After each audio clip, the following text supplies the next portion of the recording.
very good afternoon. I'm Bill Graff, along with my guests, Amy Howe, who is a survivor of the Chinese re-education camps under Chairman Mao, the Cultural Revolution, and one of the senior reporters from the Epoch Times, Nan Su.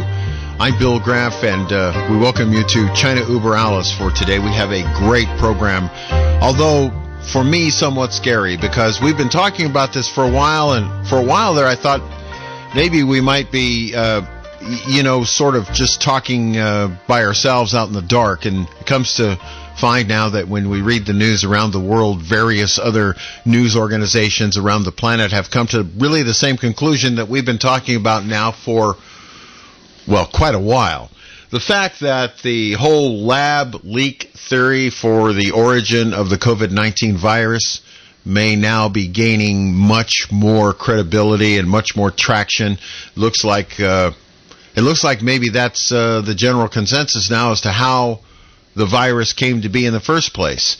Nan, Amy, welcome to our program again. Yes, everyone, we're going to have a great program, a lot of things to talk about. First of all, our main subject today is going to be discussion about the Senate bill that was just passed yesterday. Basically, Senate passed the bill with a bipartisan support to, it's a new bill, it's countering the threat from China, basically, to promote technology and innovation here in the United States. A $250 billion bill. I think the key word here is innovation, rather than stealing technology. Right. That's right. Yeah, well, it's to encourage things made in USA. Yes. One part of the bill says that the federal government, when they doing the construction, they will only buy the steel and metals that's made in USA. So that's a part of the bill that's passed the Senate yesterday, and a bunch of other things we're going to talk about. We're going to have a special guest. If you listen to our previous program, you probably heard from him already. General Paul Vallely is going to be with us to talk about the new bill, and also talk about one of our callers last week called in and had a great idea of what about cancel all the debt from China. Yeah, we're going to talk about that too. Before we jump into all that, we're first going to have our usual segment, Amy Howe's story. As you all already know, that Amy spent more than a decade of time in the re-educate camp. Easy for you to say. Easy for me to say. During the Cultural Revolution under Chairman Mao. So, Amy, what are you going to bring us today? Okay, I want to take everybody back to half a century ago. 50 years. In the remote area, the province called Yunnan. Today, I want to talk about a story about the medicine woman. Okay. So I think previously I talked about I was trained about 3 months before I leave Shanghai. Those medical assistant, things. So 3 years later, I arrived in the village, and so they need somebody and to taking care of those patients, the clinic. So I become called a barefoot doctor. That's what they call it. Yeah, that's what they call barefoot. Yeah, because we still had to work in the fields, so had to barefoot. So I just sit in the office. You still need to be re-educated. Yeah. But since you have some education, better you can read at least. So they're going to give you some basic training, and then you become so-called a barefoot doctor. Yeah, barefoot. No shoes. No shoes. Yeah, actually true. It's really because you working in the field, the rice field, so you barefoot, and so then somebody need your help, the medical help, so you just go to help. So it's barefoot. So I'm talking about it's a big challenge for me because I was 16 years old, so I only trained for 3 months, mostly like a first aid stuff, and maybe some injection, even vein injection I did in the hospital. And most of the time I was scared, how to handle those different medical situations, emergencies, right? Especially, I think mostly they call you because as a woman, and so like and people give birth. But I'm 16 years. I don't know anything about those things. So I had to look the book, and nobody teach. Now, keep in mind, remember the story that Amy told us a couple of weeks ago. Yes. In the formal hospital, the janitor became the doctor. Because he had doctor training, but he became out of favor. Right, and the doctor became janitor. Now, that's in the city. Now, in the countryside, they train these teenagers or the high school grads to call them barefoot doctor. But think about that. For the race, for people to survive, they had to have some medicine. So they do have medicine man, medicine woman. That's what they call. And they were, acting like a doctor. And the most is no medicine. Just looking for herb medicine. Mm-hmm. So that's interesting because lots of herb medicine very effective. Well, it's interesting because where I've lived in the world, in the cultures I've lived in, those people were actually quite prominent and well respected because they knew about the traditional methods for curing things, herbs and whatnot. Herbs, So we all have, because we have a very limited Western medicine, medications, very limited. But most of the time we have to looking for herb. Mm-hmm. Did they train you for acupuncture? Acupuncture, I did in back to Shanghai. That time they use acupuncture a lot. Even surgery, major surgery, they use acupuncture. So anyway, so it's a bigger challenge to be. Also, I'm so scared every time, like the middle of the night, somebody, I was just a little girl, and the knock on the door, say, let's go. Somebody die or something, you had to do something, And then, I was nearsighted, but I don't wear glasses. So at night, those mountain road, you had to go through the river and the mountains, everything was so scary. I was all over the place. But the one medicine man, I told her, he, last time the bigger Christmas dinner, that guy, and he's Christian, and also a very nice guy. So he always, I have another same, like you'd say teenage, also barefoot doctor with same school. But he's about 3 years older than me, and but he just go ahead walking, and that guy always behind me, so he always complains. He said, "How come you have to lead us to those villages?" So we have about 18 villages belong to that region. We had to go visiting different minorities, And then this guy, very nice, he always behind me because he was afraid maybe I fall into the river or whether he can rescue me immediately. So behind me, it's ahead of me, somebody missing. Let's say you look back, right? I'm not there anymore, right? So that was big challenge, especially middle of the night. Usually it's an emergency. Somebody's dying, right? I think I did a really good job, I think that's why, I was always get God's blessing. And one kid, they couldn't breathe. So I don't know what to do. Also what else you can do, right? So I thinking something, his airway was blocked, so I had to suck those things out. So how I can suck it out, right? So good thing is I looking everything in the medicine box, and I found actually just nothing is a stroke. Just way sucking the water, those kind of. Mm-hmm. And I took that out, I sucked it out from this kid. And then he started breathing.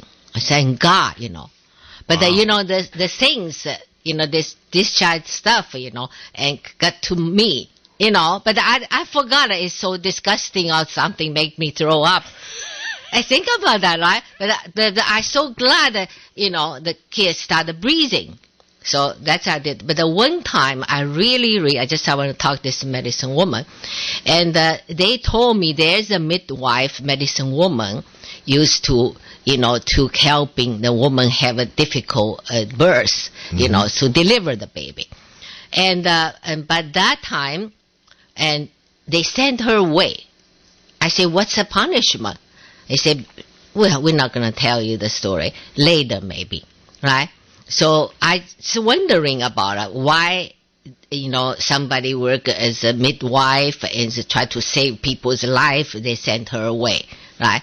I'm wondering about that. So one night, this couple of people coming from different village, I think far away, really top the mountain, and they say that somebody, even we speak different language because the minorities have different language.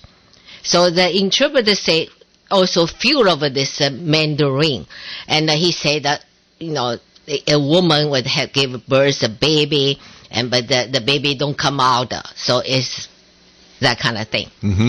So I was so scared because I really don't know what to do with that. So they say you had to go. So they took me. I just followed them to the mountain, and then I think. I look at the book, I had to say what kind of situation maybe you can apply to. So maybe the position is not right or whatever, right? So I just, and then finally, the baby come out, but the woman breathing, just can't stop. So they say that there's a medicine woman actually also on top of the mountain, and she probably have the medicine to stop the breathing. So I say, let's go, because I don't think that woman can survive until the morning. So had to do right now. So middle of the night, so we climbing to the top of the mountain and found a little place, basically it's hot. And then the woman, the medicine woman come out. Her name is, they call her Ama, which means like a mother, And so she come out. And she speak Mandarin. And quite a bit, because then she said because she was original the Han majority. So, in China, most of the Han peoples. So, it's a majority. And I don't know how you get it to the village for some reason. And then she said that she has some medicine. But she had to, they have this, how do you do, is you chopped those wood and then make the powder. Mm-hmm. And then make the drink, and she drink that, so we stop. Probably, she say, in about 1 or 2 hours. So we immediately do this and then go down back. And then about 2 hours, just whole night long, I had to wake up there, waiting for miracle happen. But about 2 hours later, and stopped breathing. Oh, good. Yeah, really. I was amazing. So I asked him what kind of medicines. She said that is called, Chinese was called Ma San Duan. He said that one was very difficult to find, but the most effective. Immediately can do that. So some sort of herb? Herb, yeah. Okay. Actually, it's a tree bark. You had to get this right All tree. good things come from tree bark. Yeah, tree barks. Yeah, that's true. It's tree bark. Yeah. And then you got it. And then you had to processing. Yeah. Yeah, processing keep quite a bit. You had to learn how to chop and then make the powder. Think about from scratch. It's not that easy, right? $3. So anyway, in that time we did. So I was curious. I said, woman said, why they don't want you to be a bell for the doctor anymore? You were so good, right? Yeah. I heard people say you save a lot of baby's life and woman's life. And then she said, I will tell you later. And because in that region, the Yunnan province, mostly is leprosy and also malaria. Mm-hmm. That's two things kill people.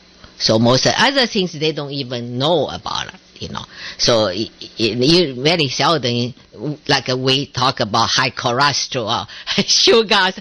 That's not a question. It's never be issues.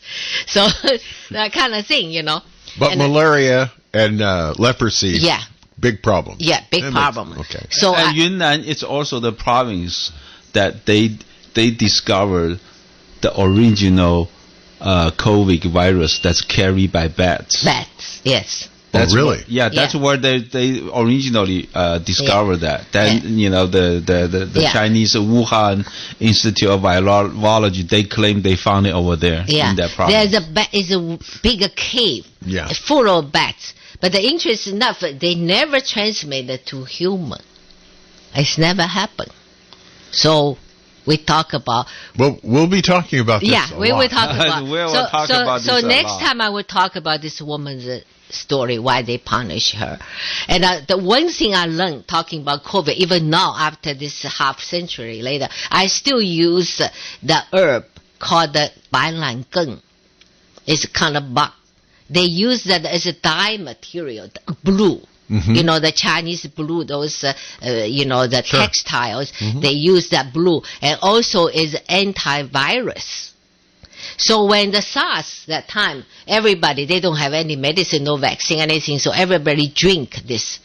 So since this COVID started, I'm drinking every other day. Just one pack. Called the bailan geng. I learned from that woman.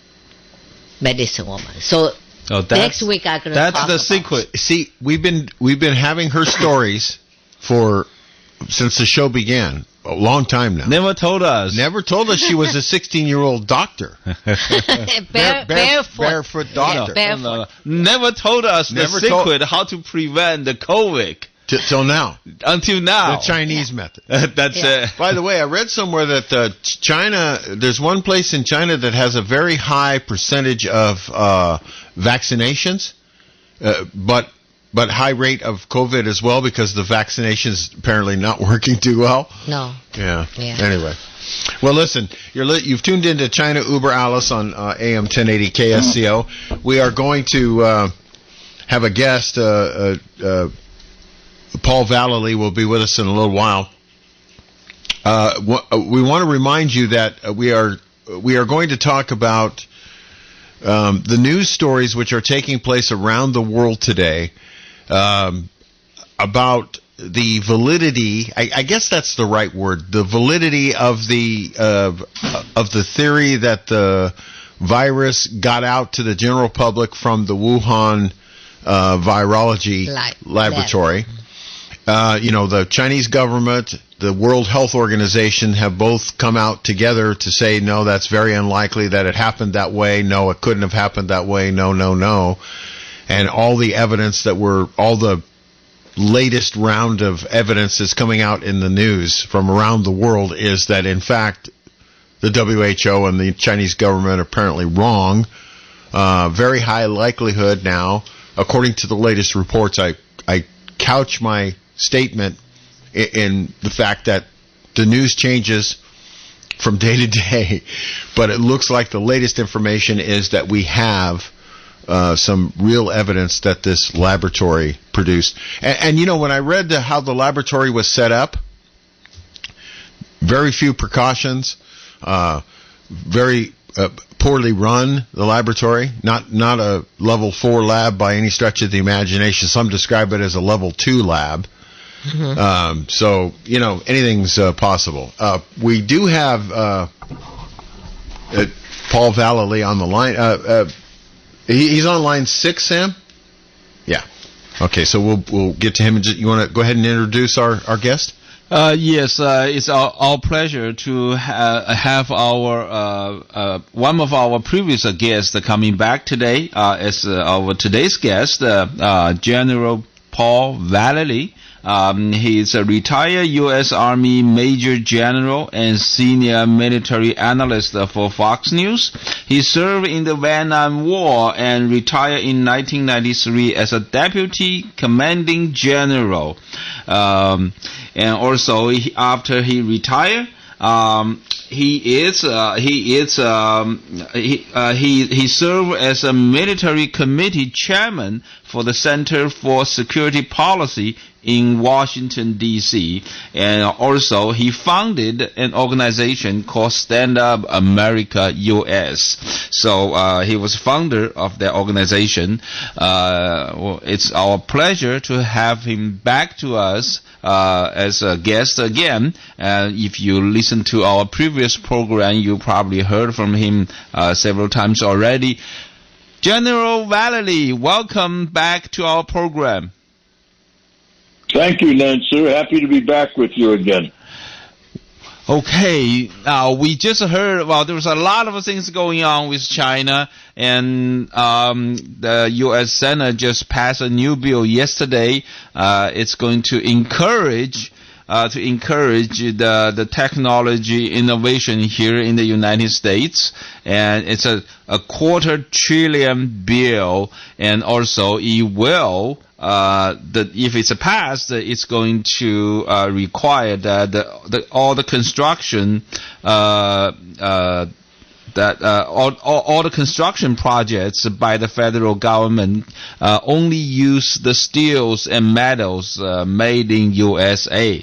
So now tell us what do you think about the bill?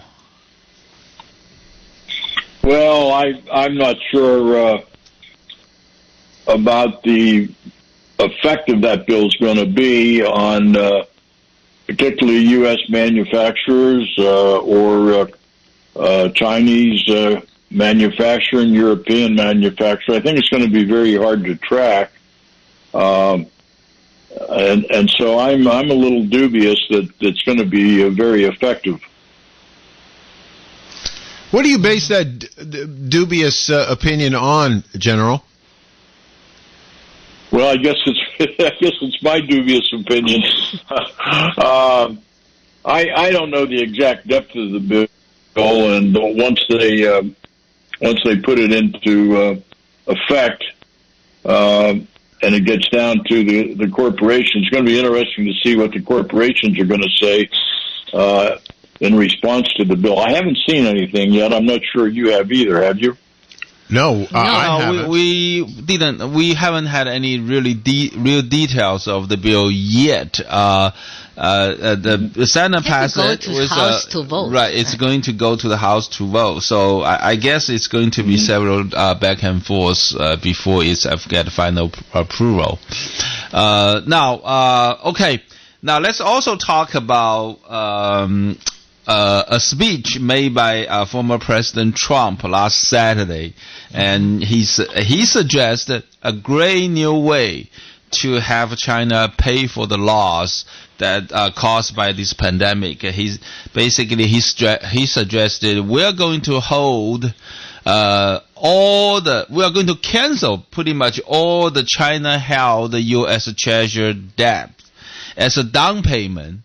As the down payment for the 10 trillion worth of damage caused by this pandemic. So, and he also suggested the entire Western world going to do the same thing, to cancel all the debt we owe China. Have you heard about that, the idea? Yes, actually, the Stand Up America U.S. Foundation came out with that recommendation about a week ago, and I guess General Trump... Hold on, General. So your organization actually came out with the idea? Well, we did. I'm not sure how it got to President Trump, but our recommendation was that if you look at the U.S. Treasury bonds and bills that the Chinese hold from our Treasury, the interest is just absolutely phenomenal. I don't know the exact amount per year we're paying on trillions and trillions of dollars of debt, but we have traced the release of COVID-19 to the Wuhan lab. We know then it was projected and released by thousands of Chinese travelers from Wuhan, that it was intentionally promoted and spread throughout the world by the actions of the Chinese Communist Party. And we've actually had Chinese who have worked at the lab have given merit and factual information on the development of COVID-19 and its release, damaging and killing millions of people across this world. Now, how do you hold them responsible? Well, I would do exactly what President Trump has recommended. I would do a balance sheet and say, okay, if we set the damages at $10 million and we're paying $350 million per month or whatever to the Chinese, repaying and paying interest on that debt, then I would just be like a good accountant. I would deduct that interest and I would not pay it to the Chinese on the treasuries that they hold. And money speaks, as you know. Money is very powerful, and it will speak very, very strongly to the Chinese Communist Party. And this in reparation for what they've done and the damages they've done, we are going to tax you, the Chinese Communist Party, and what you've done, because you do control China. And we think this is an excellent penalty for what's been done by COVID-19. So, General, first, it's an honor to have you back to the program again. Very happy. And so, what do you think about Biden's administration? How they reacted to? You think the bill we just talked about? You think even the go to the House, they voted, passed? Just still is very superficial and is exercising futility? Well, I think it is at this point in time. It's like any legislation that's passed by the Congress. It takes time for it to be in effect, and we never know what the effect's going to be until it's out there, and what an effect will have on the manufacturing of multinational corporations as well as U.S. corporations. So we'll have to see once it passes what happens. General Vallely, let me ask you this: if your suggestion that we write off our debt to the Chinese based on what we owe in in the repaying of the COVID cost and whatnot, is that going to go? How's that going to go over with China? I mean, do you think that they're going to stand for that? No, they're going to be very unhappy. What do you think the effect will be, though? What is the practical effect here, General Vallely? Well, what do you think would be if you weren't paid? You lent somebody some money and they didn't pay you. Would you be would you be boldly mad at that? Strongly mad that they wouldn't repay you? Sure, they're going to be upset. We want them to be upset. Would it provoke a war? Is I guess what I really want to ask. No. Listen, China knows what they want to do. Particularly Taiwan would be their next target.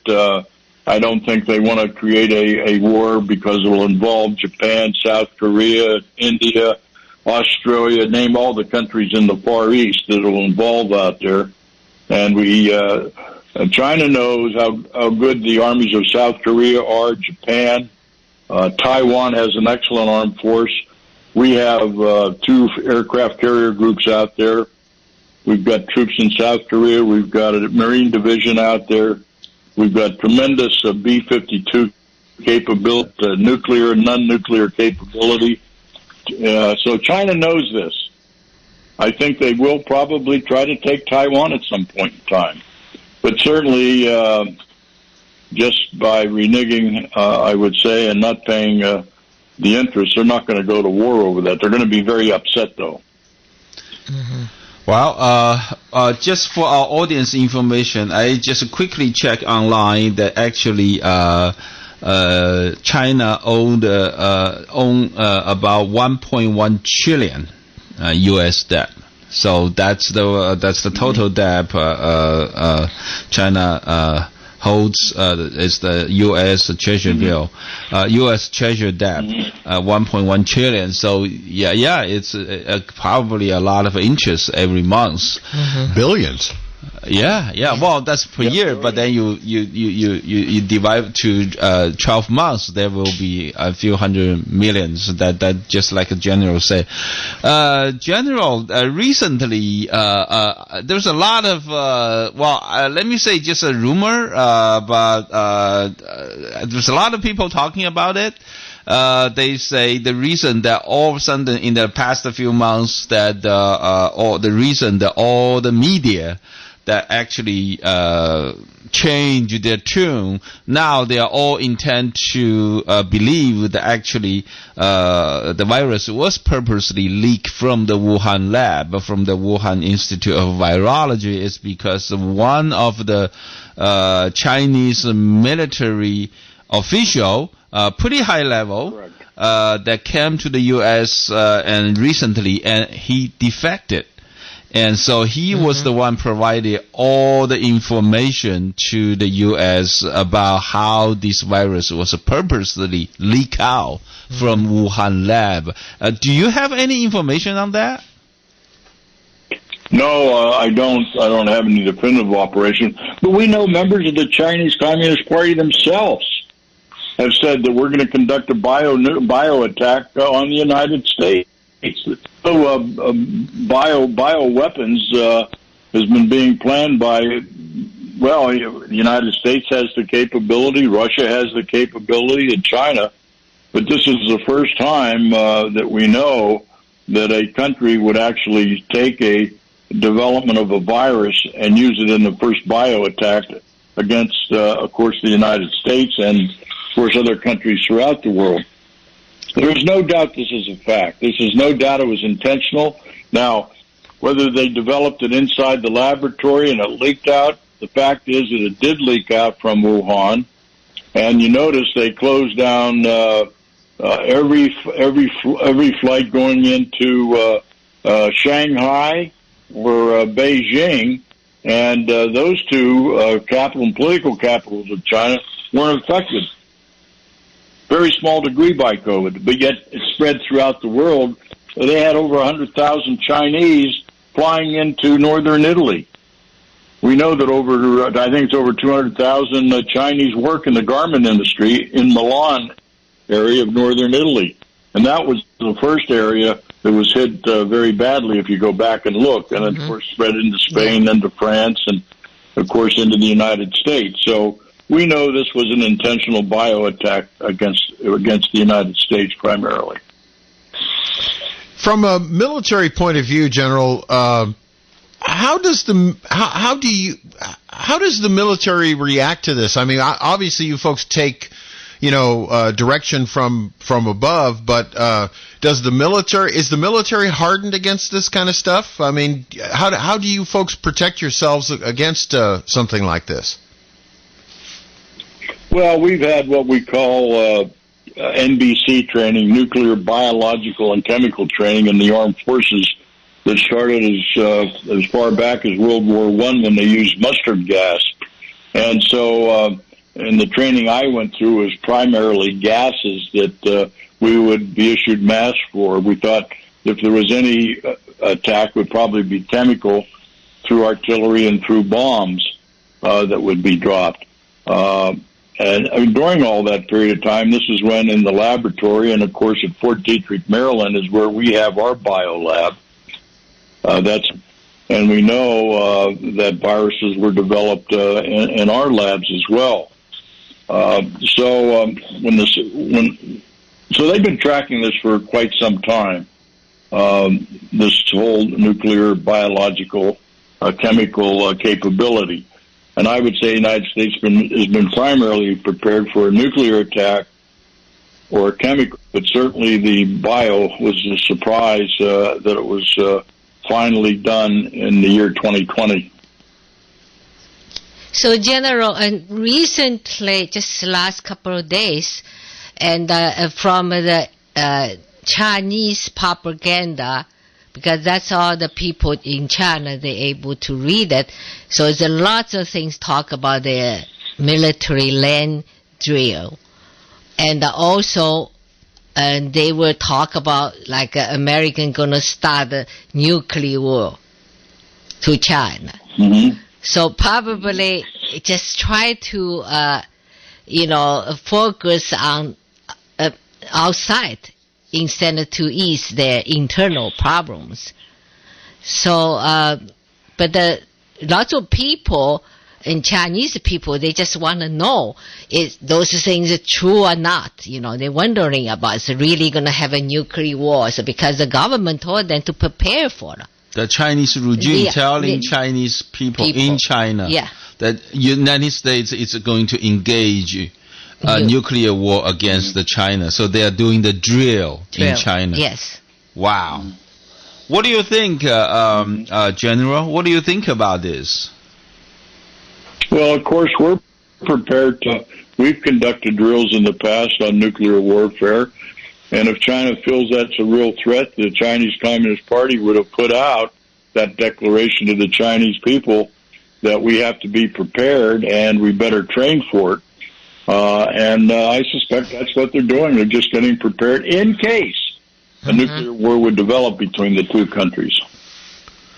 Wow, it's all about, my grandfather was a CPA, and he used to say, follow the money when you want to find out something. When we follow the money on this exchange of, or lack of exchange of money between the United States government and what we owe to China and what China is, not probably going to collect if any of this proposal to not pay them goes through, will we be able to track how China reacts through the banking systems and whatnot? Do we have that capability? Oh, absolutely. Absolutely we do. But you think the current administration, they will support and to do something on this canceling the debt? No, I don't think they will. I don't think so. Because I think Biden is totally compromised by the Communist Chinese Party. We have members of our Congress that are compromised by the Chinese Communist Party.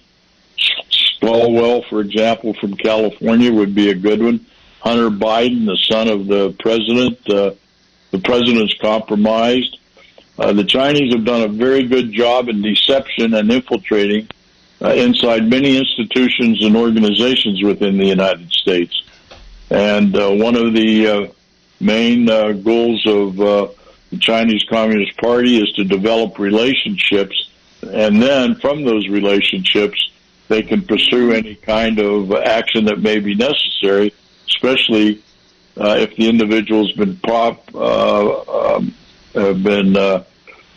compromised in some way. And usually there's two ways you get compromised, through sex and with money. Hunter Biden, it was sex and money. With Swalwell, Pang Pang, he had a relationship with Pang. So there was bang bang with Pang Pang. Wow. General Vallely. Now, let's go back to talk about the bill that just passed the Senate and then it's on its way going to the House right now. Let me read a little details of the bill here. I just found out from the internet. It says the bill will provide more than $50 billion to subsidize the semiconductor manufacturing, so to help our semiconductor industry making chips, and also it's going to give about $81 billion allocated to National Science Foundation, including $29 billion over 5 years for the new directorate, which would establish the 10 focus areas, including artificial intelligence, robotics, and biotechnology. And also, you will give another $10 billion go to university, technology centers, and innovation institutions to conduct research on the key focus area. And also, you will also provide $10 billion to Department of Commerce to create regional tech hub program in different regions here in the United States, and you will give $1.5 billion to United States 5G innovation, and require all the construction projects from the federal department use only U.S. made steel and also it required the State Department to take measures countering China's state-directed economic policies that which create unfair practice for the U.S. Business and enter into China. So it seems like it's doing a lot from our government right now, supported by with bipartisan support to counteract from the economic and technological aspect to counter the threat from China. No, it's a very strong bill. There's no doubt about it. We have, of course, in place now within the Defense Department what we call the guardrails against passing technology on to other countries, and that comes under what they're called, I think it's a CFAC, foreign area accounts that's managed by the State Department. For example, if I wanted to build something that was based on computers or chips as a part of a weapon system, and somebody in the Middle East or somewhere else in the world wanted to buy it, that has to go through the State Department office to be approved. And so we have a lot of things in place already. Now, putting a lot of money behind it, I'm not sure how effective it's going to be, so we'll have to see. And it may well pass. And there's a lot of good, as you mentioned, there's a lot of strong points in there to protect our technology and artificial intelligence. But, no matter what we develop, there'll always be ways that countries can hack into the systems and extract the information and get information of advanced technologies, even through open source material. General Vallely, let me ask you a question about that. It sounds like we're planning through this bill from what Nan just said about where all the money's going to go and how it's going to be spread out and whatnot. And earlier in our talk today, you mentioned the fact that we have a lot of espionage going on, a lot of people who have infiltrated various companies and have used various aspects of their existence in relationships to obtain information and whatnot. Is it your thought, as a former military guy who now oversees an agency that helps our government foresee these kind of problems, is it your idea that we should probably beef up our intelligence and maybe try to get more hands-on intelligence than we've had in the recent years? Well, absolutely. It's really sad how poor our Central Intelligence Agency has become. I would close the doors of the CIA on Friday, and I would open it up to a whole new organization and structure on Monday, and we've studied that in effect. But one of the things that we did it decades ago. Actually, it goes back to Stansfield Turner and President Jimmy Carter, when we started to downplay our human intelligence versus technical intelligence, as we may call it. And so one of our weakest areas has been our lack of human intelligence that we used to depend on, that would be in what we call human assets in other countries, working primarily out of our embassies and other organizations. So we've become very weak. And I noticed this during the Middle East crisis. Many times I was over there, the lack of good and human intelligence we had. For example, when I worked out of Istanbul for a period of time, went into Syria and so on. So our intelligence system is best done by the Defense Intelligence Agency, which comes under the Pentagon. Now, we know the FBI collects intelligence on a domestic level, but they're involved to some degree working with the Defense Department and CIA on some other overseas issues that basically focus on U.S. individuals involved in any kind of espionage. But we need a better and stronger intelligence organization than we have now. They formed this Director of National Intelligence, which I think is a complete waste of time. So I would redo, if I was the president, our entire intelligence organization, to bring it up to date and be more effective in the world, and give us the information that we need to protect American interests and American citizens. Wow, that's a pretty profound statement, actually. So, General, you said that the CCP was infiltrated to almost every field. So it's including the military and also intelligence service? Well, primarily, when they started the city, what do they call it? The cities program, their Sister Cities program throughout the United States. Sister Cities, yes, I remember that. Yeah, and the Confucius centers in our universities. Yeah. The infiltration of placing a lot of foreign Chinese workers in Silicon Valley, in our high-tech companies. And of course, many Chinese have been arrested over the years for spying. And you can Google that and find out how many. But it's been an ongoing operation. And, America's involved in espionage around the world, too. Russia, to a great degree. Looking at Israel has a great intelligence service, one of the best in the world, as a matter of fact. So, this intelligence thing's going to continue to go on as we look at threats from across the world from a U.S. perspective, and then try to determine what the United States has to do to counter those threats. One of the biggest threats now that we're looking at is really space. And the Chinese are very progressive in their satellite programs of actually putting EMP nuclear bombs on the satellites and being able to release those EMP nuclear bombs launched from the satellites that circle the globe daily. And just picture that, a number of satellites that have armed nuclear weapons on them that can be launched at any time on any city, any country in the world.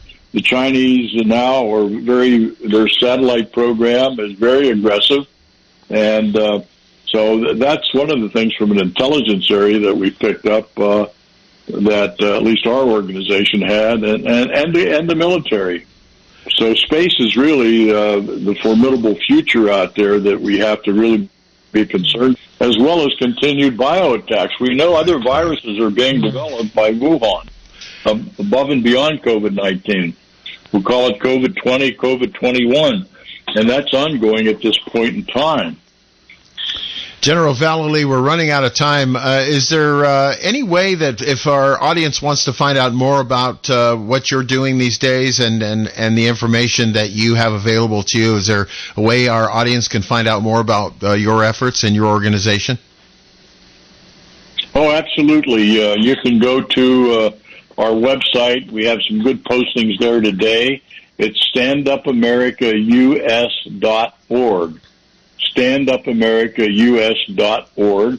On there, they can sign up for our weekly newsletter, which is very, very significant. We have a great following throughout the country and overseas of our newsletter. So, and people can donate to support us. We've been around since 2005, and it's only been superb donations by concerned Americans that have kept us a very viable foundation, the Stand Up America U.S. Foundation.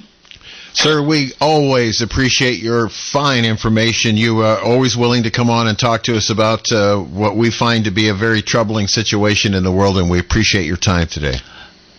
Pleasure having you. Thank you. You're great. You have a great show, and I thank you for always staying in touch with me, too. I appreciate that. Thank you. Thank you, General. We appreciate your time. We have to go to our break. Thank you for being with us. My pleasure. Thank you. Bye-bye. All right, we'll be right back on China Uber Alice in just a moment. Satisfy your hunger right now with the delicious ramen and sushi you'll find waiting for you at Kaito. Easy in and out location in the Capitola Mall food court. Special orders welcome. Fresh, delicious, and oh so good. This is Koji. I'm looking forward to seeing you at my restaurant, Kaito. Hi, break time? I know you. I'm Cologuard, a prescription colon cancer screening option for people 45 plus at average risk. It seems like you take care of yourself. I do. I play tennis. I try to eat well. What about screening for colon cancer? Not yet. Don't wait. Colon cancer is more treatable when it's caught in early stages. Tell me more. Cologuard is non-invasive and is used at home. It detects altered DNA in your stool to find 92% of colon cancers. 92%? Yep, even those in early stages. This was seen in a clinical study with patients 50 and older. Any positive result should be followed by a diagnostic colonoscopy. False positive and negative results may occur. Cologuard is not a replacement for colonoscopy in high-risk patients. Do not use if you have had adenomas, have inflammatory bowel disease and certain hereditary syndromes, or a personal or family history of colon cancer. Most insured patients pay $0. Ask your provider or an online prescriber if Cologuard is right for you, or visit requestcologuard.com. I'm on it. Excellent. When there's work to do, ground to break, earth to move, and a reputation to uphold, you need the durable Kubota RTVX. Built with half-ton capabilities, industry-exclusive heavy-duty features, and a cargo bed that easily transitions into a second row of seating. The RTVX is North America's #1 selling diesel utility vehicle. Visit your local Kubota dealer and test drive one today. Go to KubotaUSA.com for full disclaimer. C&N Tractors in Watsonville and Paso Robles makes it so easy to get a Kubota. Give us your tough jobs. I'm Jim Chubb with Pacific Inland. Our NMLS 361091. If you're interested in buying or refinancing, I suggest you take advantage of my reliable expert advice. I'm at 818-7700. I help you make informed mortgage choices with zero selling.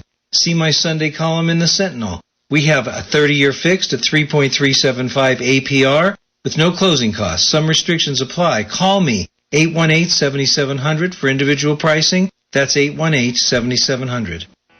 Hi, this is Hema with the Holistic Mystic. I'm so excited to tell you about a show that I have on Fridays from 7 to 8 p.m. here on KSCO. Are you feeling stuck and don't know what to do? Need some help to get unstuck so that you can feel free and happy? Let's talk about it all, from spirituality to wellness to intimacy. You know, it's all connected. Keep listening for uplifting mystical readings that will give you some insights into how you can live your best life.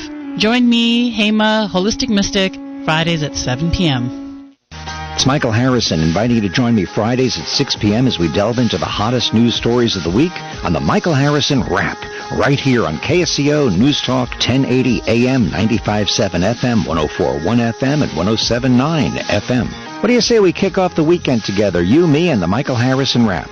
Friday evenings at 6. And start your days off right with Rosemary Chalmers and Alex Schaefer weekdays from 6 to 9 a.m. right here on KSCO News Talk 1080.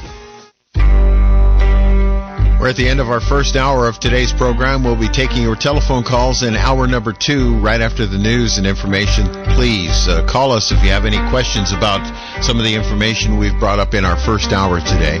This is China Uber Alice on AM 1080 KSCO Santa Cruz. Is coming up on 3 o'clock. Stick around. We've got national news for you and a look at traffic and weather before hour number 2 comes your way. This is KSCO Santa Cruz, Salinas, Monterey.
KSCO News Talk time is 3:05. I'm Sam Quinton with your King of the Hill traffic and weather.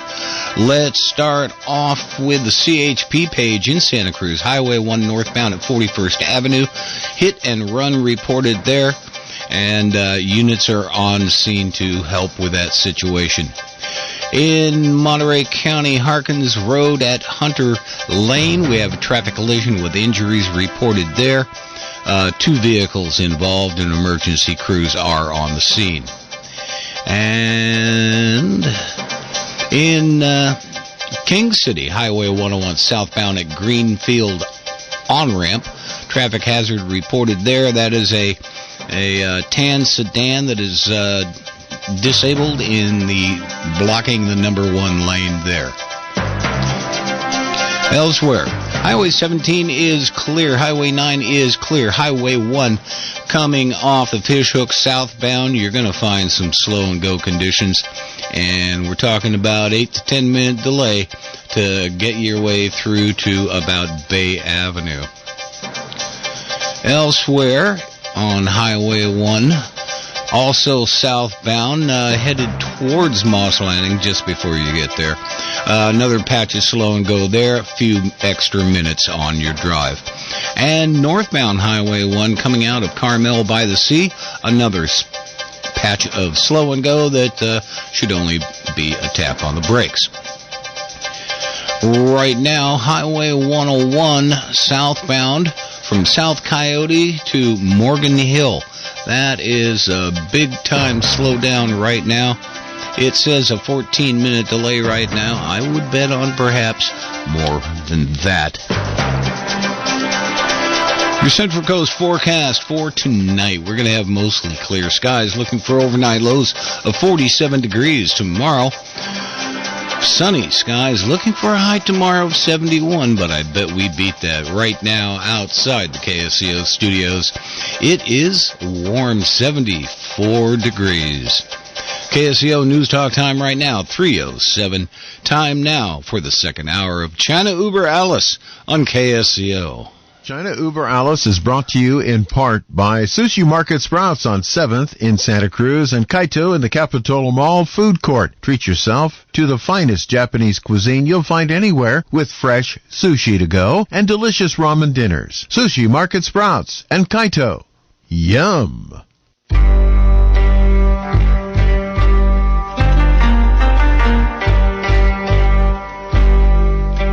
You know, I've said this before, but wow, what a first hour. Welcome back to China Uber Alice on AM 1080 KSCO. I'm Bill Graff along with Nan Su and Amy Howe. We want to thank, again, General Paul Vallely. He is up to date. Oh, yeah. On a lot of information. Mm-hmm. We have a telephone number we want you to either jot down or remember. It's not that difficult. 479-1080 is the number if you want to call us and talk to us about our first hour. We have some stuff to tell you about. In addition to the first hour of information, there's I read somewhere a long time ago, in light of this bill that's been introduced about making things in the United States and whatnot. I read a long time ago, in fact, years ago, that if we tried to build the Golden Gate Bridge now, we could not do it. We're not technologically capable of building all the parts in the United States to do it right now. Yeah, because we don't manufacture. Well, first of all, we don't have steel anymore. Well, we don't have the kind of steel it took to build the Golden Gate Bridge. If you look at that structure, it's impressive. That's a shame. That it's a shame. Well, look at the Bay Bridge. The Bay Bridge had they used lots of from China. And guess what? The bolts failed. Yeah, bolts. The bolts. They ordered the wrong bolts. We had to have them replaced. We had a whole retrofit had to happen for the thing to stay standing.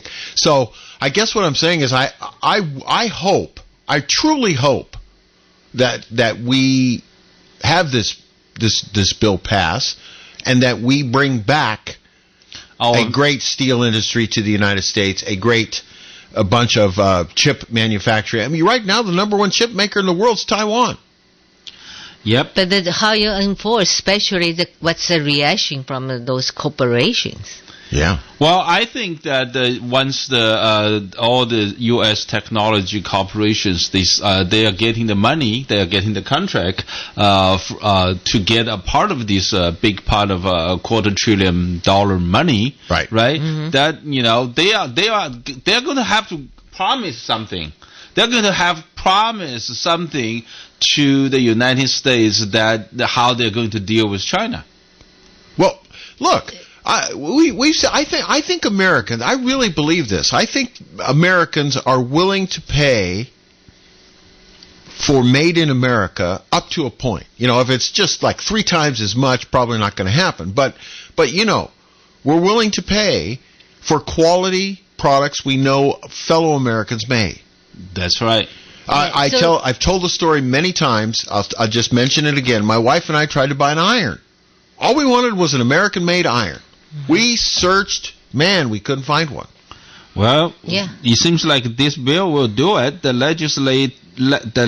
This new legislation will require that the iron, steel, manufactured products, and construction materials, all the construction materials, not just iron and steel, used in federally funded infrastructure projects. Well, that's a lot of stuff. That's a lot of stuff. Say it says a construction material. That will include cement, right? Steel, iron, or fencing material. Right. That's a lot. Material is so important because lots of things you made in China, this faulty material. Yeah. Well, you look like You know what?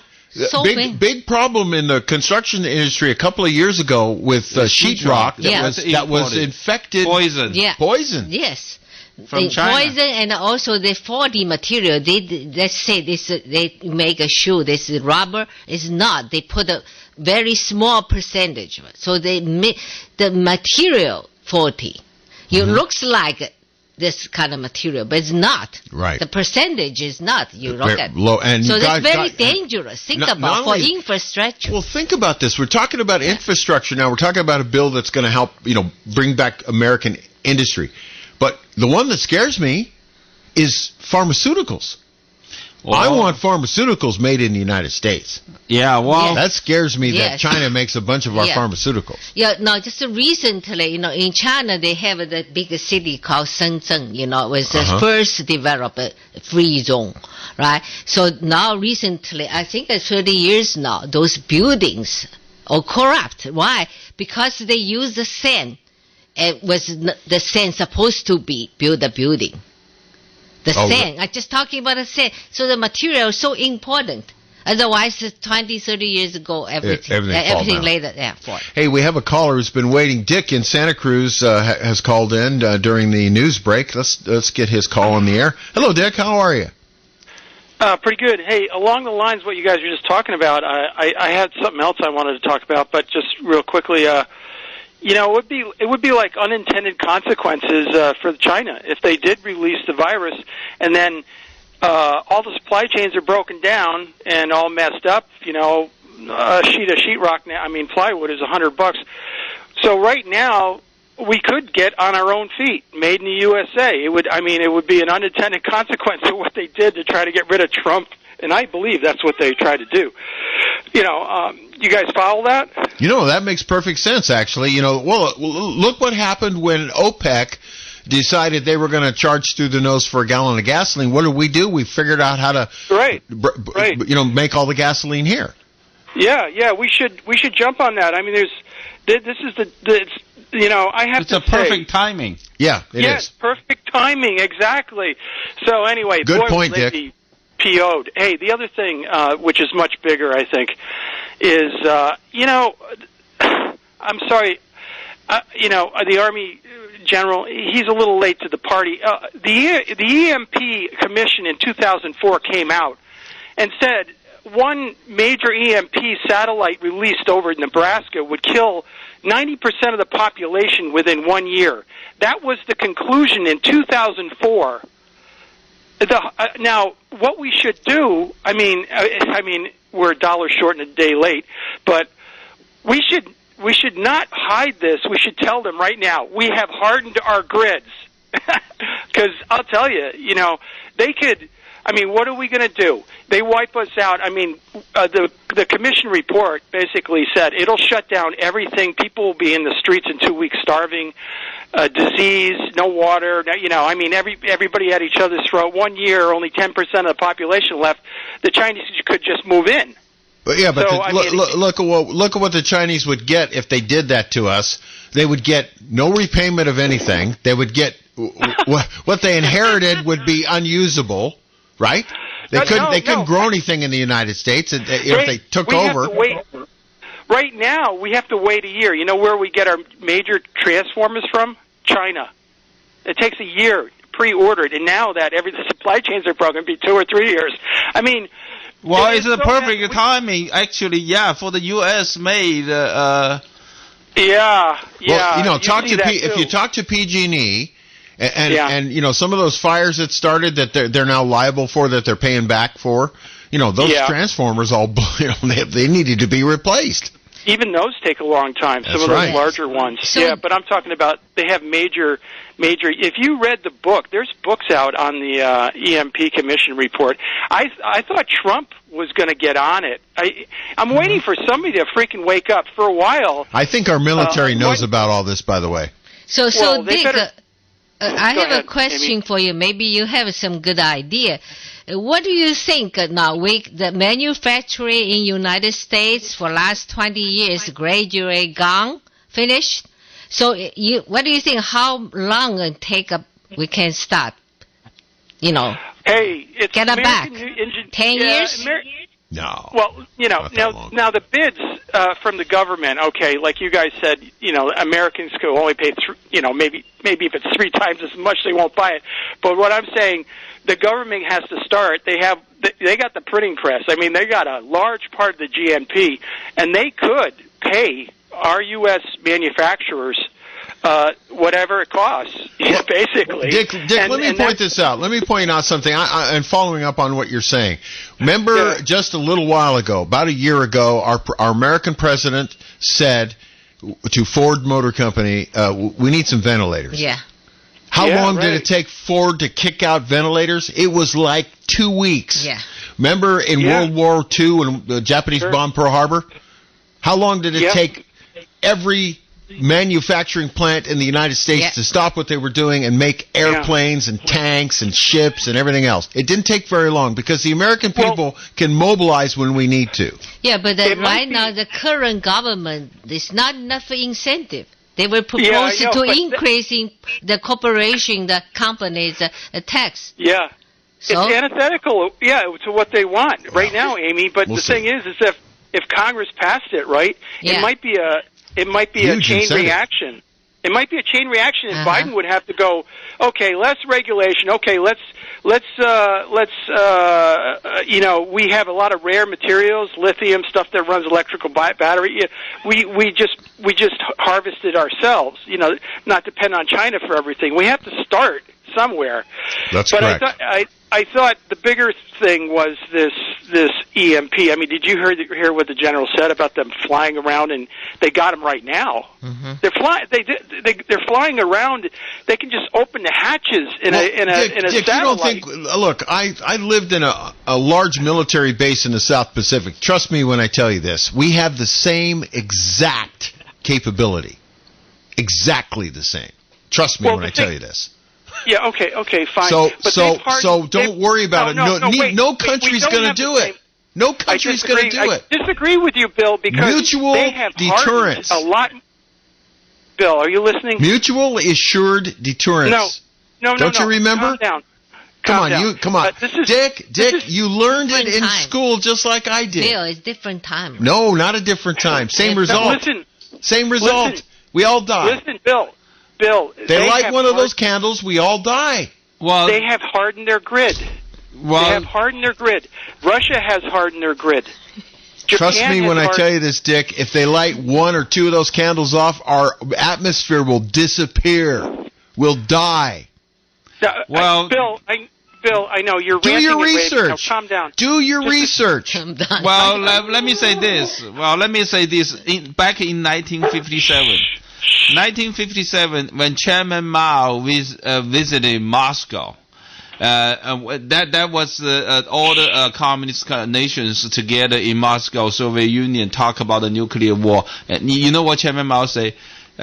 Chairman Mao say, at that time, China has 600 million people. So Chairman Mao say, we are afford to have 300 million people die. That's half of the population in China die, and we are still going to standing against the Americans in nuclear war. Right. Well, you know, but they never did it. They never did They don't care. They don't care. The people, they don't. I'm saying don't cancel the Treasury payments until the grid is hard. Trace the release of COVID over there conclusively and prove it, and make the whole world punish them together. We better not turn. Oh, that's a good idea. No, Dick, that's a great idea. I think we should do it together with other countries for sure. I'll tell you that. And Bill, the point I was trying to make, okay, is they're all hardened and we're not. And poof, the lights go out except for a few military installations over here. And yeah, all our nuke institutions, they're hardened. But still, are we going to literally blow up the world? See, EMP doesn't do that, just shuts everything off. We better harden our grid. We are so underwater defensively with them. And we are going to, if we cannot PO them until we, cancel, I mean, we're right now. Are you guys there? Yeah. Yes, we're all listening. I'm sorry. I'm a little passionate about this EMP thing. I've been talking about it for years. I can't believe nobody has addressed it. Well, I can't believe that nobody's addressed it either. If your information is in fact correct, I don't know why it wouldn't be correct. I've seen our PG&E can't get it done for a couple of forest fires. The thing about it is, if you're right, then we need to have your voice heard in Washington. Maybe you ought to start writing some letters. Yeah, there's been people, realizing this for a while. I mean, a couple of years ago, it was all over Fox. No, I know it was. I'm being facetious, of course. You do know that. Now, I'm just saying, maybe they're doing it a little more. I'm sure they're hardening the military up a little more. But what about everybody else, And the thing is you have to protect the populace. That's your job as the American government. And we should let them know we are hardening our grid, or we have hardened a lot of it, because that would be a big deterrent. That would be a big deterrent, I think. Hey, I've got a bunch of other calls I got to get to, but have fun, you guys. Thanks for starting off our conversation in the second hour. We appreciate it. All right, let's move on to who's been on the longest here. That would be Don in Salinas. Don, you're on KSCO. Thanks for waiting. Hi, I heard you talk about how you tried to find an American-made iron and you couldn't find it. I could not. And I have a very simple economic plan that we've been brainwashed out of seeing, and that China follows. You have two things you need in your economy. They have to be tangibles, and that's agriculture and manufacturing. Mm-hmm. If you don't have those bedrocks, then nothing that you build is sustainable. A service economy where we're all cutting each other's hair, that's not sustainable, because the money has to start somewhere. It starts in agriculture and manufacturing. That's correct. You're right. Let's say we boost manufacturing in the United States. Okay. People say, oh, well, now the iron costs an extra $10. Now, wait a minute. If you do have a manufacturing economy and then you soak up all the labor force, that means labor becomes hard to find. That means wages go up, and you can afford the extra $10 for the iron. It's a wash. That's a very good point. This is something nobody, no economics professors ever say that, because they're prejudiced against manufacturing for some reason. They want to push it all offshore, but anyone with a brain has to know that manufacturing and agriculture are the two things that your economy have to stand on, because they make something in China, that iron. That iron is made at such a low price, it probably costs them $3 to make, and they sell it to you for $29.99. That's so much profit there. That's way more profit than you buying it from China for $10 and selling it here for $29.99. Yep. That Good is point. what manufacturing is. It's like thousands of % of profit. And this is what we need to understand. But we've been told manufacturing smelly, manufacturing pollutes, manufacturing this and that. Manufacturing, by the way, doesn't have to pollute, Don, if it's done right. It really doesn't. That well, is right. Well, pollutes. actually, it's better if it's made here in the United States. It pollutes less. If it's made in China, it pollutes a lot more. Right. Because they just want to. If it's made in the United States, you can make it for it'll be more expensive to make, but it'll be made cleaner. Yeah. And we keep all the money in the country. That's another profit that we have. All the money that from actually building it to selling it to whatever stays here, which creates even more opportunities. And Don, I've heard you talk about this on other shows about the fact that when we make it in America, we're proud of it. And you create more middle class. See, That's class is disappearing in this country. Look at all these guys who are classic car collectors. Mm-hmm. Who have these cars that were made in the 40s and 30s and 50s. They forever. The cars run forever. Yeah, all the because they were well made in the first place. That's right. They're proud of those cars. Also the real material, not faulty material. Oh, my dad had a 57 Chevrolet 3100 Apache pickup for a while, like 40 years, and the front fender had more material in it than my Honda car. The whole car. The fender was like 175 pounds. It was unbelievably heavy. Anyway. Well, America used to be the standard. America was the standard for manufacturing and quality throughout the entire world. And then we farmed it all out, and now it's all crap. And we just buy crap, and when it breaks, we throw it away and buy more crap. Well, we need to get that out of our heads.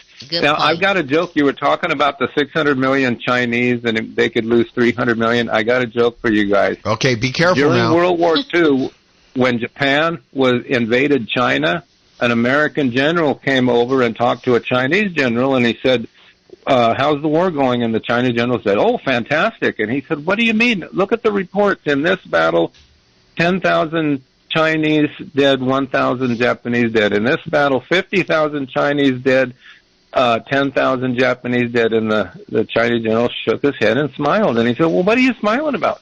He says, well, pretty soon no more Japanese. You got it? On that note, thank you so much, Don. We appreciate the call. Okay. Probably better to leave that one alone. Gary is on line 3. Gary, you're on KSCO. Thanks for calling. You might want to turn your radio down, Gary. I think I'm getting some feedback from it. Oh, it's my chair. Oh, okay. Anyway, the general is terrific. I encourage people to go on the website. And I think that's standupamerica.us.org. Now, he has no aversion, and he goes right to it. He goes to the founding of the Council on Foreign Relations, including inquiry. He talks about the Council on Foreign Relations being run, by specific people, from 1921, and I won't fill in all the stuff in the middle. He identifies the Trilateral Commission and the Bilderbergers and the Carlyle Group and these other people working directly with Communist China. The Atlantic Council was very instrumental, involved with the attempted overthrow of Trump.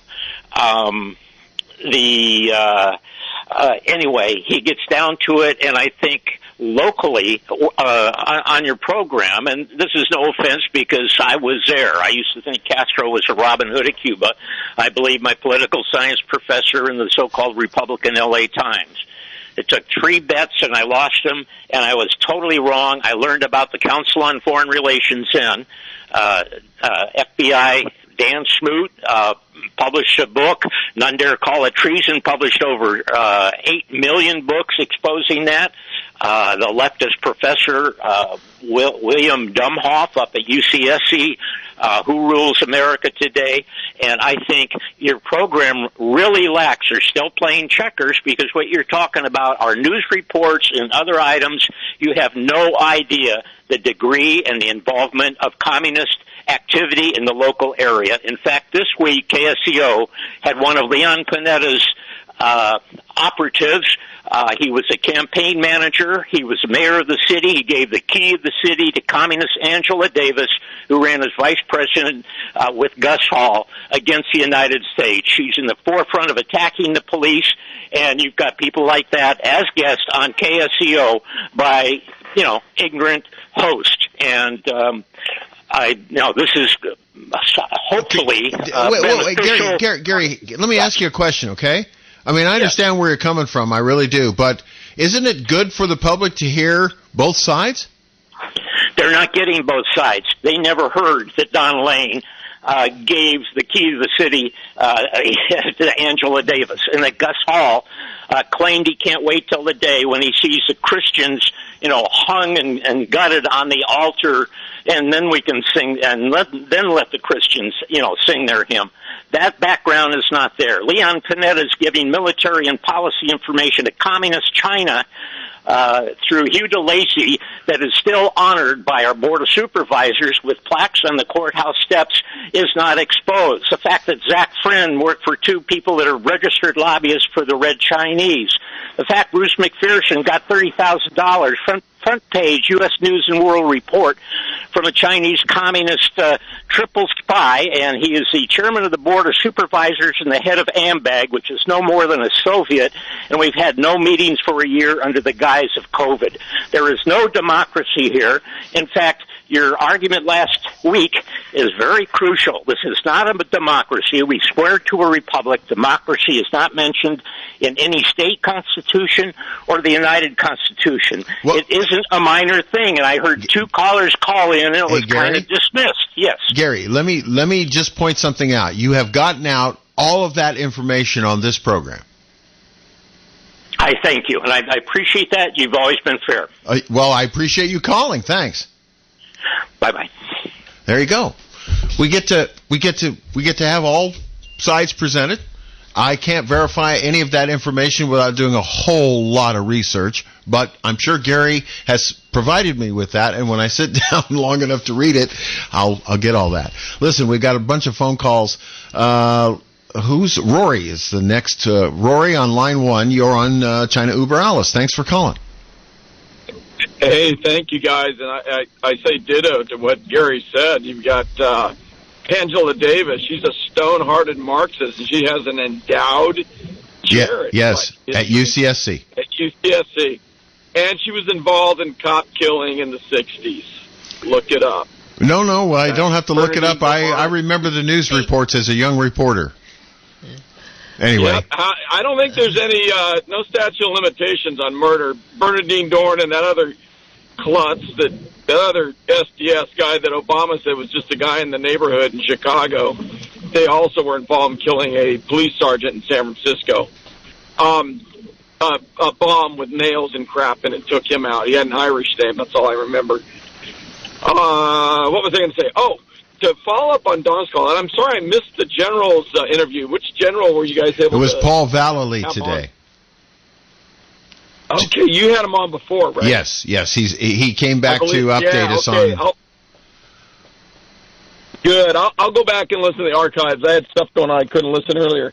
To follow up on Don's comment about manufacturing, we were sold such a bill of goods with NAFTA and GATT 30 years ago. We were sold down the river, and I'll never forget Dr. Stan Monteith used to say it was going to be a race to the bottom as we competed against Chinese peasants for the lowest possible wage in the world. I remember Dr. Stan saying that. Right.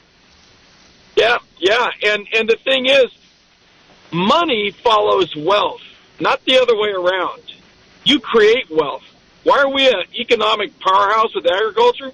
Because we create wealth right out of the ground. We do the R&D. Rory, we do it. Rory, I know what you're talking about, and I happen to know about this subject because of my family's background. Let me tell you something. Nobody on the planet Earth farms better than the United States of America. That's That's right. And California has 200 different crops are grown commercially in California. Every one of those crops has a breeding program behind it. You want to talk creating wealth? Come up with a new variety that has commercial application. A lot of hard work, but it's very rewarding. So never forget, folks, money follows wealth, not the other way around. And we need to bring manufacturing back, lock, stock, and barrel. Yep. Think about this. You go, oh, let them manufacture paper clips and brooms and stuff. Well, you know what goes besides the job? All the ancillary businesses that feed that manufacture process. That's right. All the technological advancements. They go, oh, well, the robots will be doing it. Rory, your point was your point is proven by the COVID-19 pandemic in California.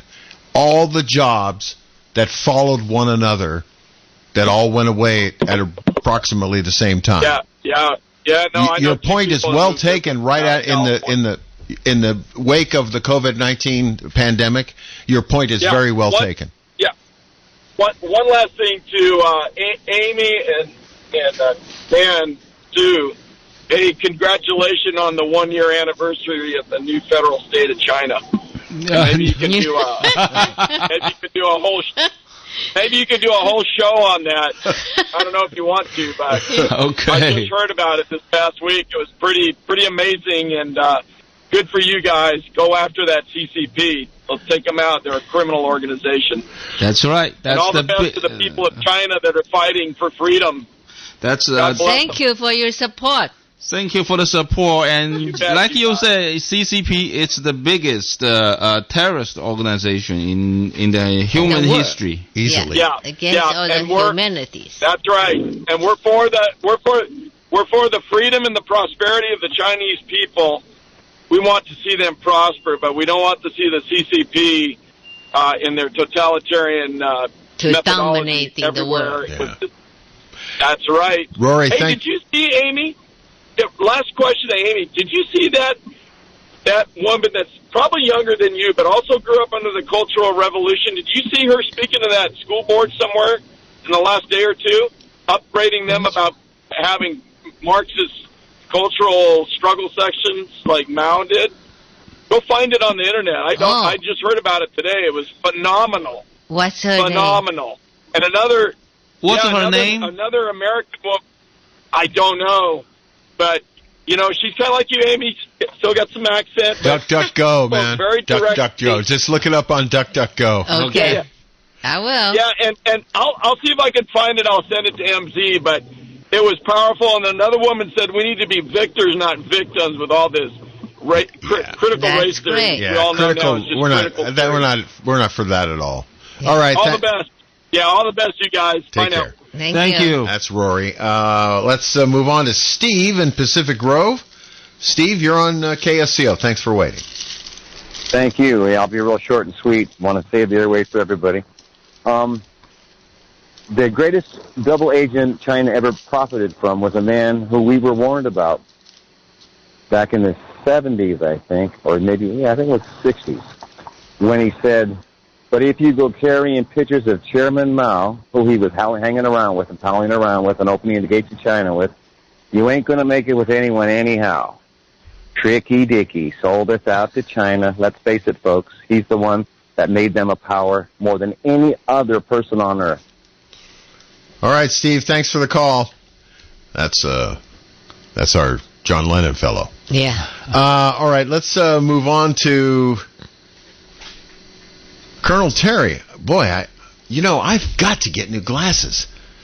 Hi, Terry. I agree with you. Okay, ladies and gentlemen, I agree with Steve Lightfoot's last point. Oddly enough, yes, Nixon sold us out to China, as did politicians in both parties, Republicans and Democrats. I saw it in Washington. I get the impression, Colonel Terry, that our politicians seem to be doing a lot of that, even up to this moment. Yes, I actually last week, I saw a piece of news that it says the China-U.S. friendship, whatever, it's an organization, with a CCP background. It's a state-owned organization, in China. They donate a lot of money to, Bush Foundation. Oh, yes, of course. Both Republicans and Democrats are taking Chinese bribes and Russian bribes.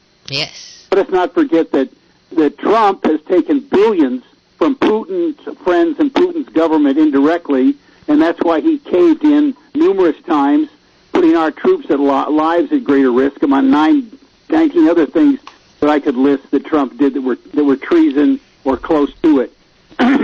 Likewise, the Biden family should be more than embarrassed as hell at Hunter involved in a $1.5 billion investment fund coming through his law firm in Washington to buy investments in the U.S. and his Hey, Terry, don't you think that if any politician was looked at really closely and minutely, that they'd all be afraid of the result? Not all of them. I know some. Senator Whitehouse from Rhode Island, for example, could not be bought under any circumstances. Well, I think they're few and far between myself. Yes, they are. According to Spinoza, but we have to hold them, expose it, and kick the bastards out. Okay, Billy is our next guy for the Billy Graf for U.S. Senator, California. I don't think that they can. Look, CCP. I've said this publicly. I really believe this. Honest to God, I really believe this. Anybody who wants to be a big-time politician has got bolts loose. Their adjustments are all the way out to the stops. There are a few, chicken McNuggets shy of a Happy Meal. I don't think anybody who really wants to be a big-time politician I can't imagine wanting that kind of stress. That's an amazingly hard job. That's true. Billy, you may be correct. However, I wanted to call in to emphasize this. You are all making a bad information advocacy mistake when you fail to call it Red China, the dictatorship of communist Red China. When you say China, you imply Taiwan and everything Chinese in the Pacific and elsewhere. Call it Red China, so that becomes identified as Red China, the evil dictatorship run by the Chinese Communist Party. You don't think we'll call it CCP China. That's easier. Well, people won't be sophisticated to know. Chinese Communist Party is pretty blatant in its description. Call it Red China, and you'll be much more effective in identifying. I don't want to disparage the color of red. Okay, Red China or CCP China. Well, wait, keep up the good work. You guys stay well. Oh, right, thank you. Thank you, Colonel. Okay, let's move on to Nick in Royal Oaks. Nick, you're on KSCO. Hey, you're talking about Nixon, so I have to bring up Senator Bob Dole. And he was fierce in overriding all environmental policies. And that would just Indian burn my neck. I'm saying all the disguise was for, because businesses, they needed the break, and all this. That deed was done, and all the businesses left anyway. Well, you got a point there. Thanks for the call, Nick. We appreciate it.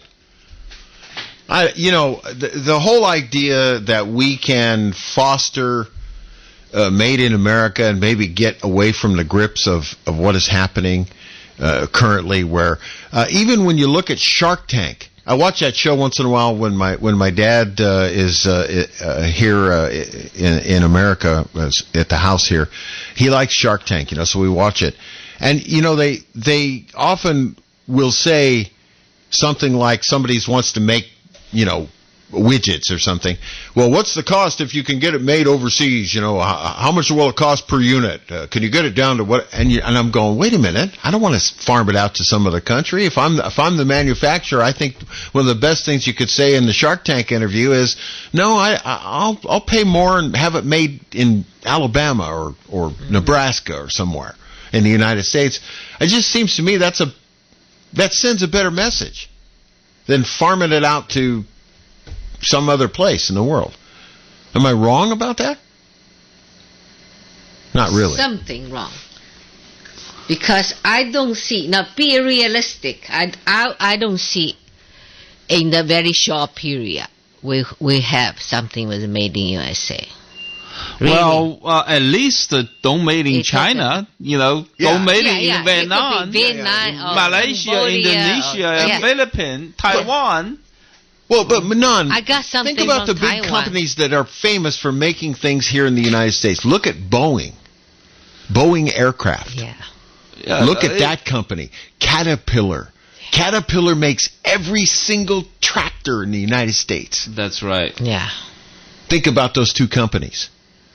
They make Caterpillar makes the giant earth moving equipment. Right. Nobody else makes. Makes you also make all the mining machines. That's what I'm saying. Yeah. So I mean, it is possible to set yourself up like Boeing Aircraft or like Caterpillar, or Harley Davidson. Harley Davidson makes all their motorcycles in the United States. And you want to buy a Harley Davidson in China? I know what they cost because I know somebody who bought one in China, $100,000 motorcycle because of the tariffs. Mm-hmm. Yeah, and Boeing moved one of their final assembly plan to China. Sure, but what I'm saying to you is they did that, but all the components they're putting them together in China, but all the stuff in the airplane was made here or in one of our countries that we Canada and like that. I guess what I'm saying is it is possible to make a quality product in the United States and have the rest of the planet buy it and use it. It is completely possible. We just need to we just need to have our government really supporting this. So that's why I say an incentive. It had to be big incentive. Otherwise, sure. No way. Also, the most costly is labor. That's correct. That's it. Yeah, that is absolutely correct. No, you can't. Look. I'm a realist. I understand that you can get something made in China way cheaper labor wise because that's what they pay. But I used the really tired example of a pair of blue jeans. Yeah. I would really like to have $850 for the good one. Well, I remember as a kid, I had a pair of jeans when I was a kid that I could not wear out. And I lived on a ranch. My dad was farming. We were outside getting dirty, and well, I tell you, those jeans lasted forever. Never washed. Well, we don't make this kind of jeans anymore. Yeah, really. I don't know. Maybe I'm wrong. Frank in SoCal has called us. Frank, you're on KSCO. Thanks for calling China Uber Alice. Well, I have to tell you that you made an error when you talked about the companies like Boeing and Caterpillar going overseas. I was involved in the Caterpillar project. Am I wrong? Caterpillars aren't made in the United States? Oh, most of them are. That's what I thought. But, like the D3, Caterpillar never made a D3. They make and still do the D3 in Japan, not China. Now, what they did is, I say we sent one of our general tool supervisors over to Japan to set up the machinery and train the people on how to make Caterpillars. And in this case... Wasn't that to rebuild Japan after the war, though? In the 50s. Yeah. We did it in the 50s. I'm saying about 1956 or something like that. And actually, my supervisor was the Caterpillar representative that went over there to work with the Japanese people. And almost immediately they said, we don't need your special machinery. We need to put our people to work. Therefore, all the handwork that we did, they continued to do, and still do. But anyway. Well, I hope Frank, I was under the impression that the Caterpillar Company and the Boeing Aircraft Company made the vast majority of all their products here in the United States.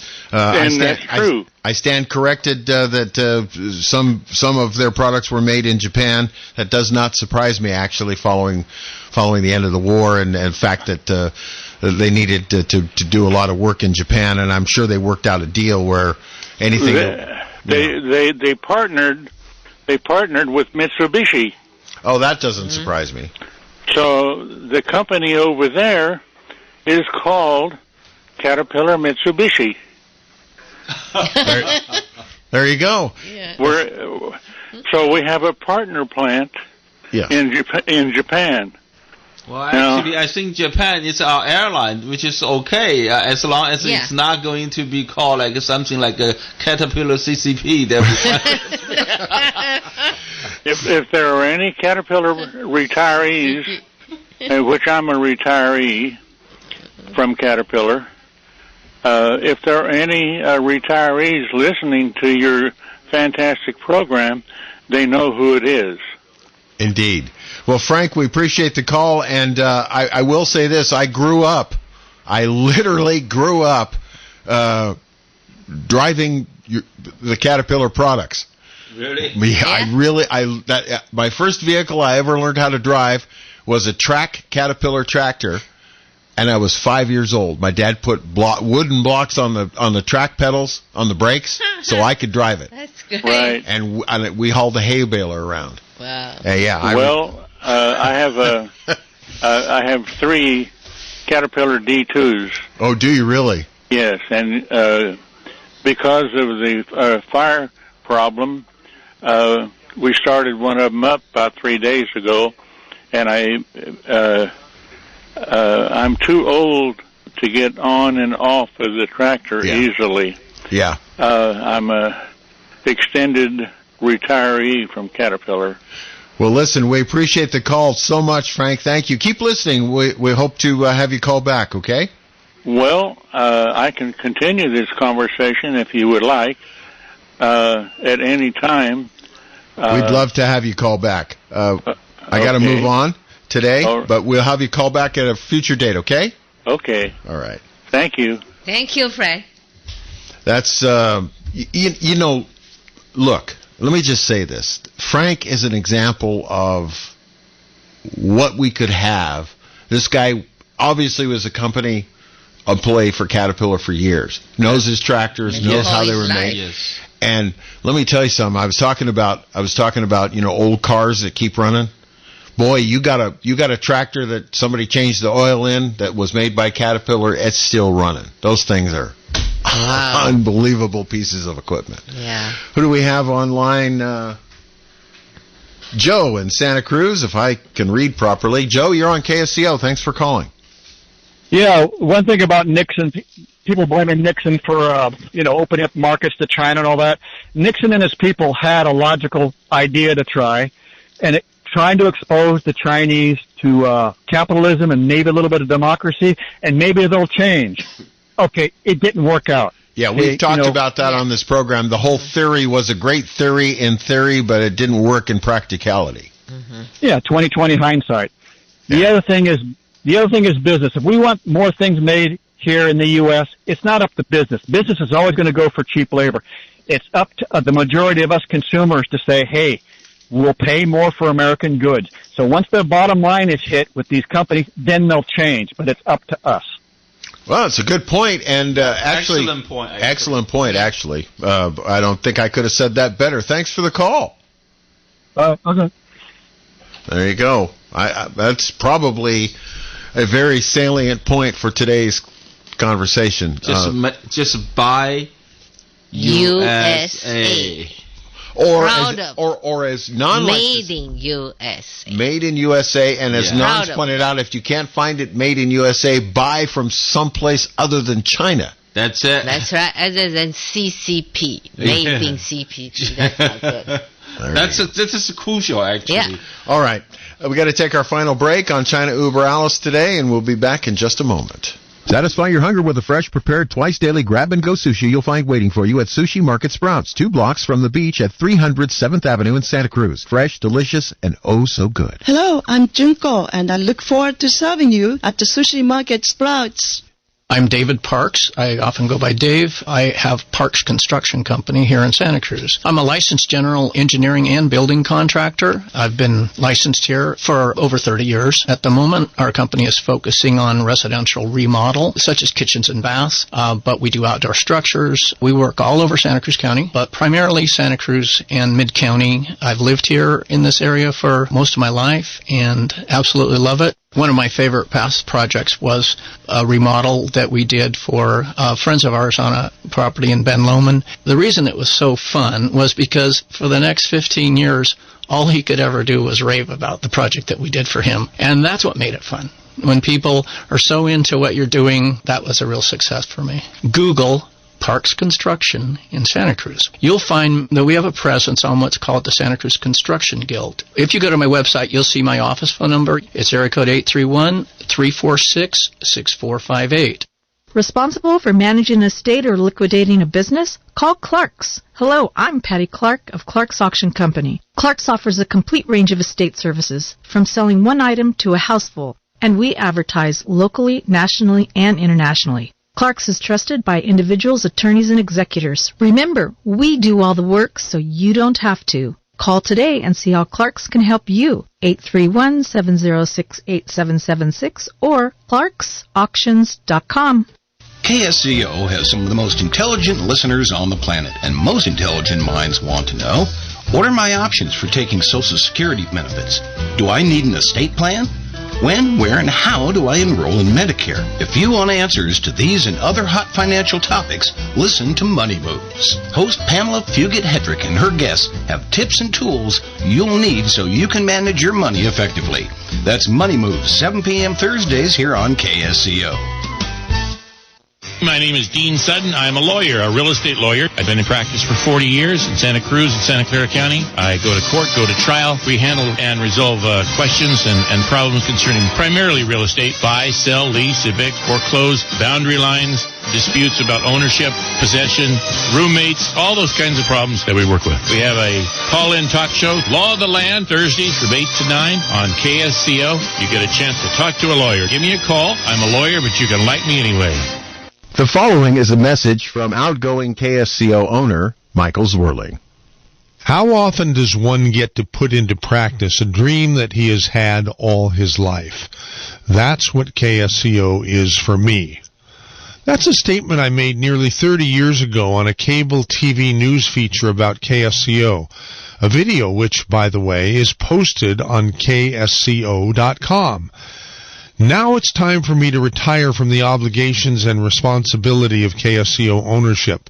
It's been a great ride, and the plan is to do everything possible to leave KSCO in the hands of people who will continue the KSCO legacy of being a true voice for everyone who chooses to use it, and the ultimate community radio station. We are working with KSCO's longtime staff to keep the family together and to keep the dream alive. You can help by continuing to support KSCO advertisers, urge business owners you may know to use KSCO advertising to grow their businesses, and purchase premium quality longevity health supplements online at kscohealth.com or at the Dave Cave. You may also purchase advertising gift certificates online at supportksco.com. They make great gifts for anyone who owns a business or who has something to promote.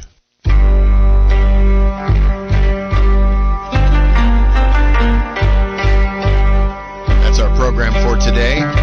China Uber Alice, we want to thank you for joining us. Check out our website, ChinaUberAlice.com. Amy, good to see you again. Thank you so much. We'll do it again next week. All right. See you guys next week.